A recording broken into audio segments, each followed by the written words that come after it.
I went on my rant at the end because when I'm in the zone talking about the CCP, that's my wheelhouse, okay? These guys are devils. It's not the Chinese people. And President Trump, I'm so glad President Trump yesterday said, you can't take this out on Asian people. That's not what it's about. Remember, the biggest victims of the Chinese Communist Party are the Chinese people.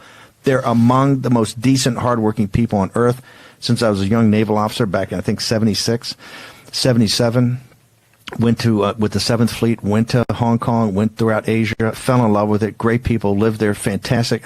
President Trump, I just wanted to the comms department, it's CCP virus. It's not Chinese virus, it's CCP virus. This is not about China, it's not about the Chinese, this is about the Chinese Communist Party. These people are gangsters, they're devils, they've inflicted, and I'm not even saying they made it, but I agree with Senator Cotton, it's incumbent upon them to get all the information out there. We do know as a matter of fact, hard fact, that they suppress the information. I want to now go to Congressman Jim Banks, a naval officer who's also in Congress from Indiana. We love the Indiana guys. Just had Mike Braun on here yesterday, Senator Braun. Congressman Banks, thank you very much for joining us. Hey, good to be with you, Steve. Now, you've teamed up with one of my favorite people, the congressman from Massachusetts, Seth Moulton, who is a war hero from Najaf, where he was awarded the Silver Star. In the Battle of Najaf, and just a great individual. You guys have teamed up. Tell us what your current endeavor is about the Chinese Communist Party.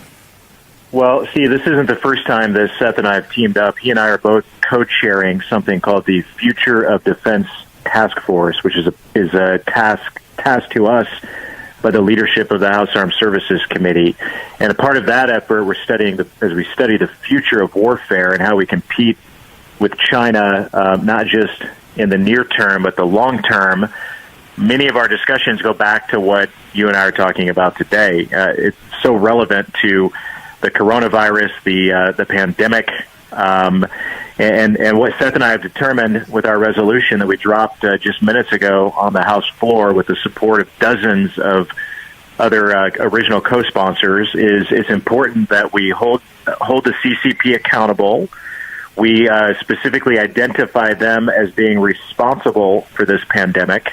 All the while, the disinformation and propaganda campaign coming out of China by the regime, the CCP leadership is trying to pin the blame on America.